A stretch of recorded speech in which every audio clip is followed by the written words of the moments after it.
भगवते वासुदेवाय। ओम नमो भगवते वासुदेवाय। ओम नमो भगवते वासुदेवाय।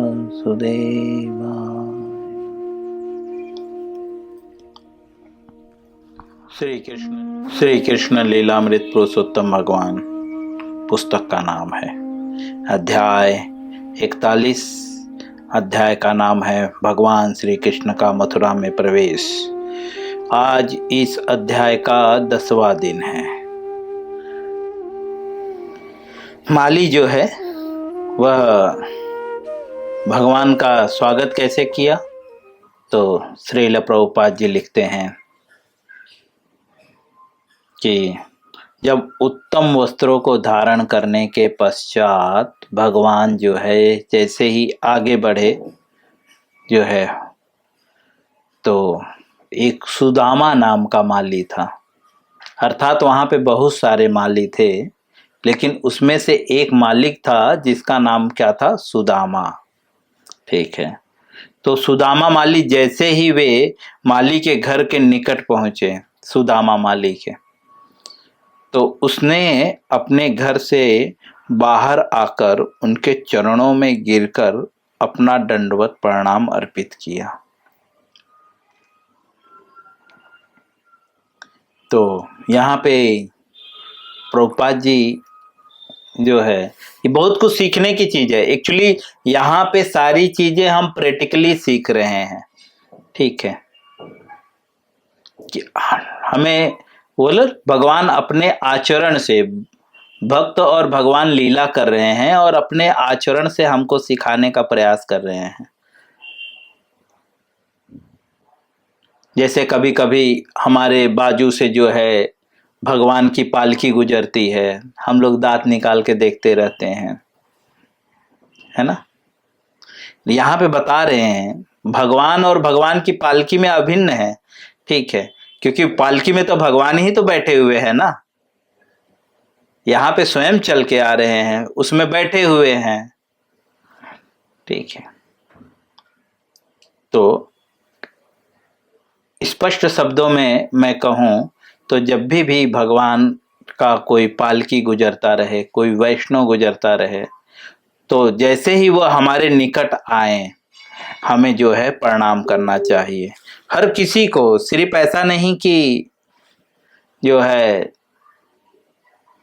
जो सिर्फ आए तो सिर्फ मुझे ही प्रणाम करे, नहीं, सबको, जो भी लाल कपड़े में है। और खासकर हमारे परिवारजनों में जब हम एक दूसरे से मिलते हैं तो तुरंत दंडवत प्रणाम करें। ऐसे नहीं कि हरे कृष्णा प्रभु जी, हरे कृष्णा, नहीं, दंडवत। यह वैदिक नियम है।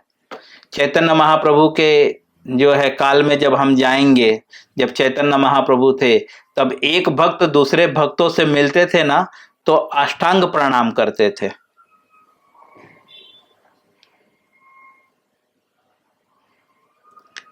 जब अभी जैसे कि राहुल जी आ गए और अनिल जी आए, तो अनिल जी जैसे राहुल जी को देखे तो दोनों को दंडवत प्रणाम करना चाहिए। और कम से कम अष्टांग प्रणाम नहीं कर सकते तो साष्टांग प्रणाम करना चाहिए। ये वैष्णव एडिकेट है। ठीक है,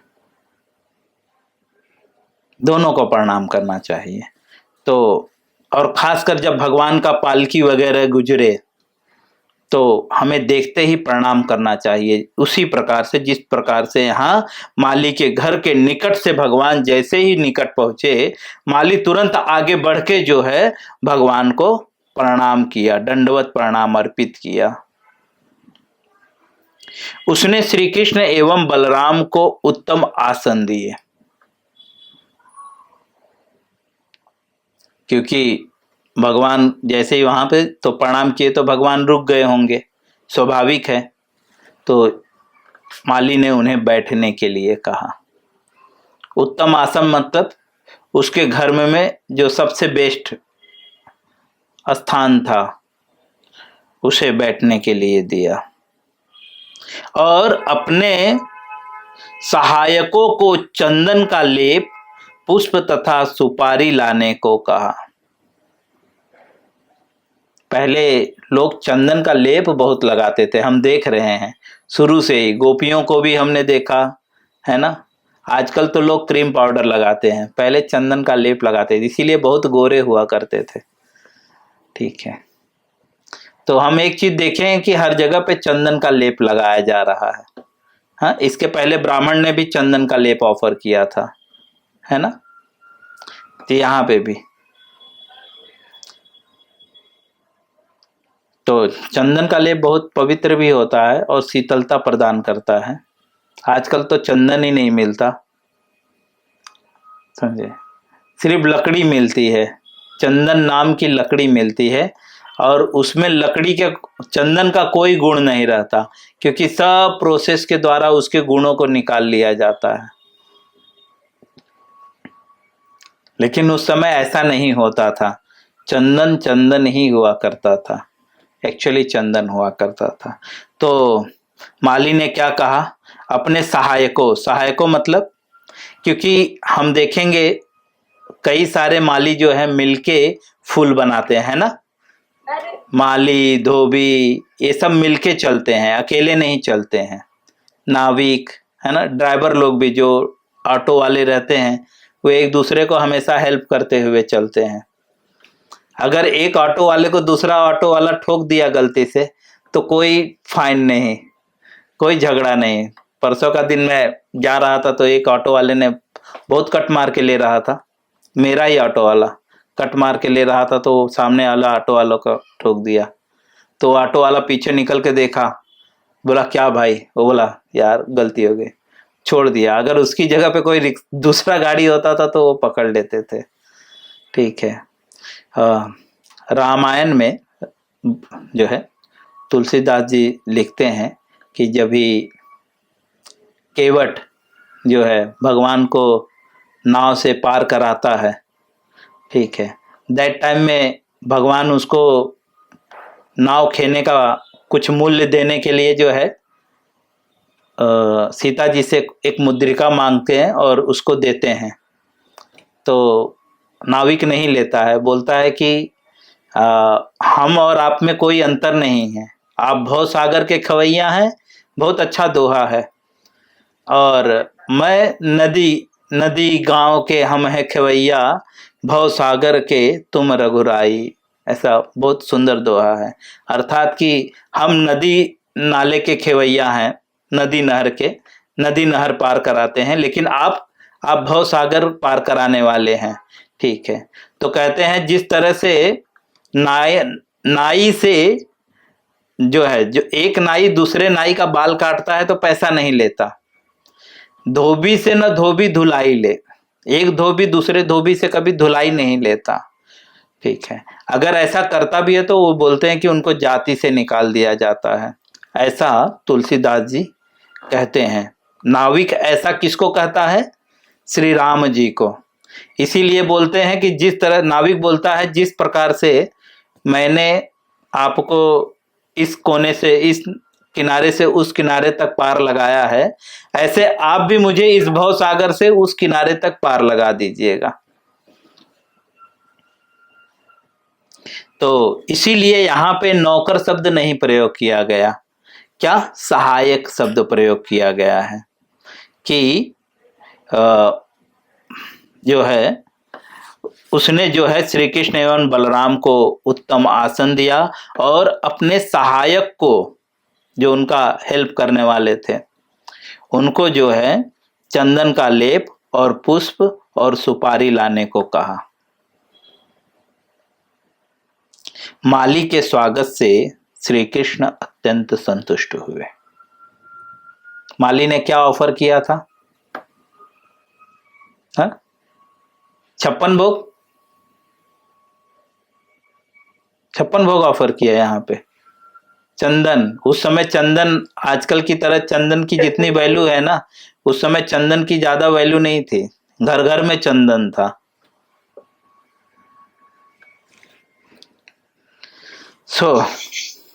उस समय चंदन और फूल माला तो घर घर में था, सभी बगीचे बनाकर रखते थे। लेकिन भगवान अति प्रसन्न हुए। यहाँ पे प्रभुपाद जी लिखते हैं, अत्यंत भगवान प्रसन्न हुए धोबी की सेवा से। इनडायरेक्टली श्रील प्रभुपाद जी कहते हैं कि हम सबको जो है प्रतिदिन भगवान को इसी प्रकार से सेवा देनी चाहिए। ठीक है, आगे बढ़ के। ठीक है, भगवान उसके पास नहीं आए, ठीक है, बट जो है माली आगे बढ़कर सेवा किया। और इसके पहले के पैराग्राफ में हमने पढ़ा कि जो दर्जी था वो भी आगे बढ़ के सेवा किया, है ना, और उससे भी भगवान प्रसन्न हुए, लेकिन धोबी से नहीं प्रसन्न हुए।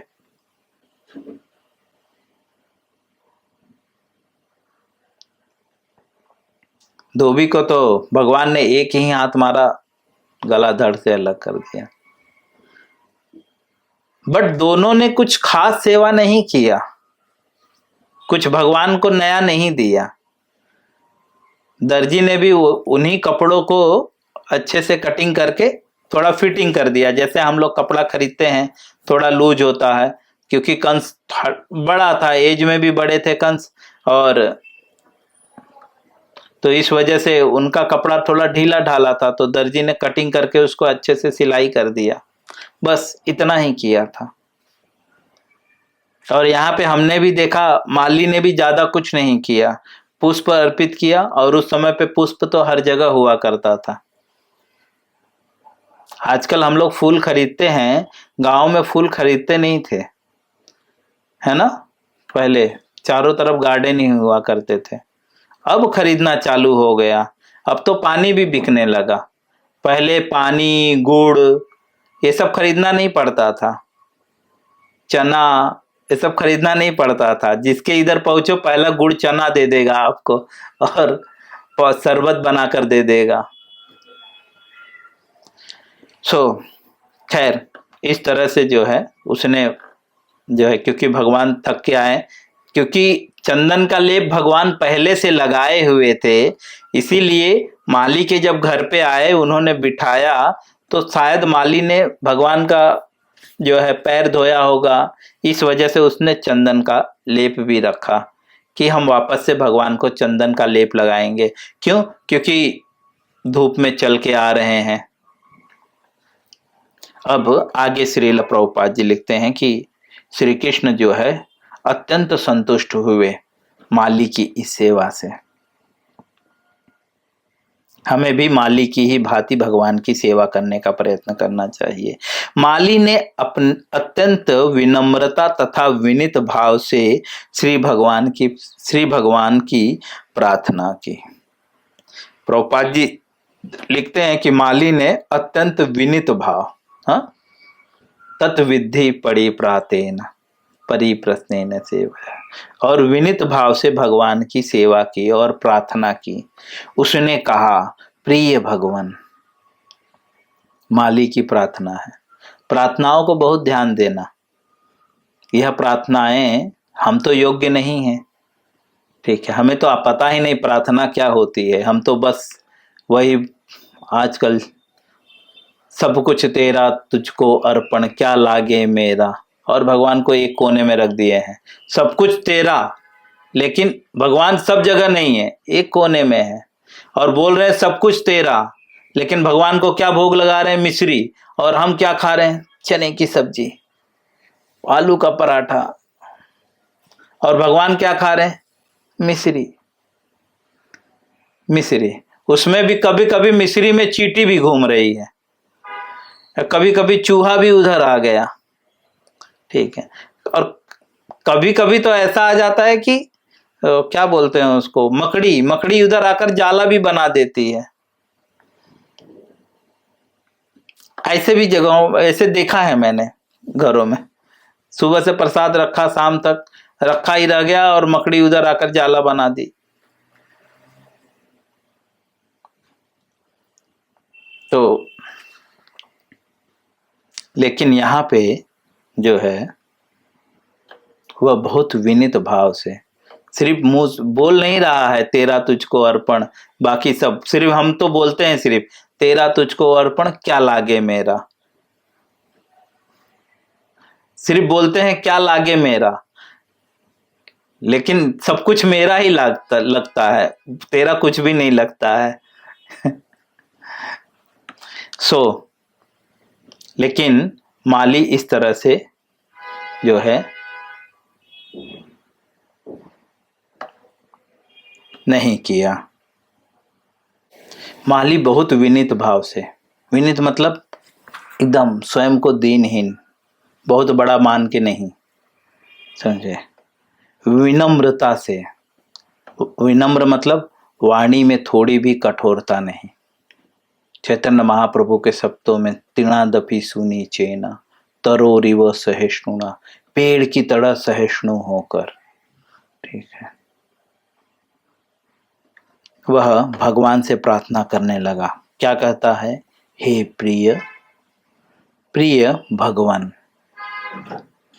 मेरे गृह में आपके पदार्पण से मेरे पितृ और मेरे सभी पुण्य गुरुजन अत्यंत प्रसन्न हुए।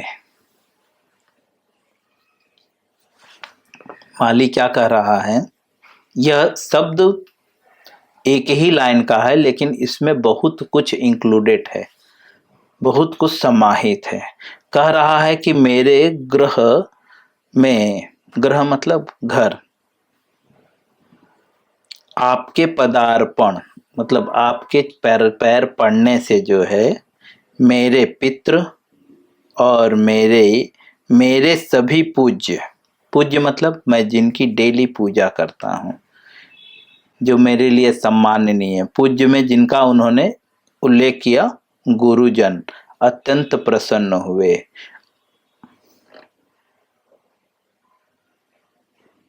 और तर गए हैं। किसके कारण तर गए, भगवान के पदार्पण से। यह भगवान के घर के में आगमन से, हमारे घर पे हम बोलते हैं ना, यह प्रमाणित होता है कि हमारे घर में भगवान नहीं है, क्योंकि भगवान के पदा अर्पण से जो है यह बेनिफिट है। पितृ जो है वो तर गए और गुरुजन अत्यंत प्रसन्न हुए। दूसरे शब्दों में प्रभुपाद जी कहते हैं, हमें समझाना चाहते हैं कि गुरु और पितृ कब प्रसन्न होते हैं, जब हमारे घर में भगवान का पदार्पण होता है। लेकिन भगवान का पदार्पण कब होता है, भगवान कहाँ रहते हैं।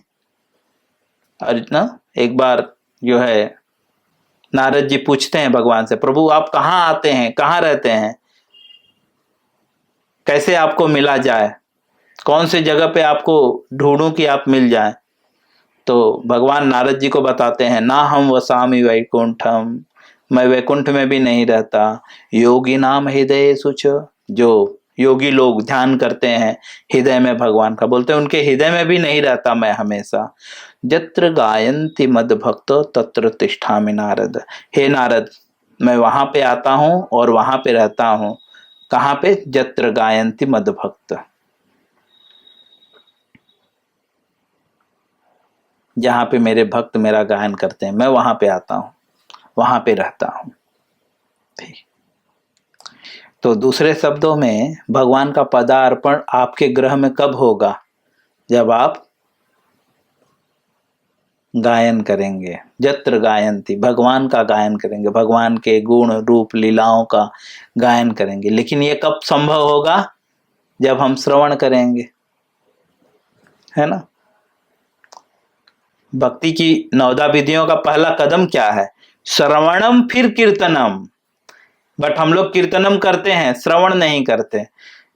और कीर्तनम किसके हिसाब से करते हैं, अपने हिसाब से, क्योंकि श्रवण ही नहीं किए कि किस हिसाब से करना चाहिए।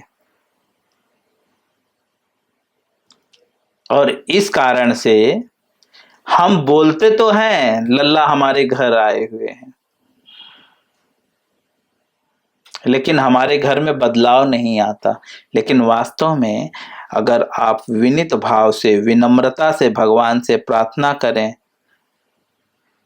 और जब आप पे गुरुजनों की और पितरों की कृपा प्राप्त होगी, तब जाकर भगवान का पद ना, इसीलिए तो बोलते हैं ना, बिना जो है, बिना, जब भी कभी भी जो है, हम कृष्ण लीला में पढ़ चुके हैं, लोग कहते हैं कि जब हमारे पूर्वजों के पुण्य के प्रताप से जो है कोई व्यक्ति भक्त बनता है, जब भी पूर्वजों का पुण्य एकत्र होता है तब, तो यही यहाँ पे जो है माली कह रहा है। और भगवान के पदार्पण से जो है पितरों का भी कल्याण होगा। पितरों के कल्याण के लिए हम जो दुनिया भर का इधर उधर कर रहे हैं, उनका कल्याण तो भगवान के सिर्फ आगमन से हो जाएगा। और भगवान को आवाहन देने के लिए हमें जो है पहले भक्त बनना पड़ेगा, कि भगवान जत्र गायन्ति मद भक्त, भगवान भक्तों के घर में आते हैं। अभी हम भक्ति थोड़ी कर रहे हैं, अभी तो हम ड्रामा कर रहे हैं। अभी हम भक्ति नहीं कर रहे हैं, भक्ति करने का अभ्यास कर रहे हैं। भक्ति का अर्थ क्या है? भक्ति का अर्थ क्या है? व्यक्तिगत लाभ की इच्छा से भगवान की सेवा करना। लेकिन अभी तो सारे कुछ हमारी लाभ की आकांक्षा से रहित है। श्रील प्रभुपाद जी आगे लिखते हैं,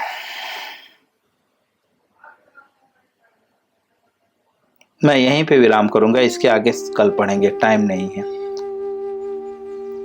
समय हो चुका है। आप सभी लोग को बहुत बहुत धन्यवाद प्रवचन में आने के लिए। हरे कृष्ण।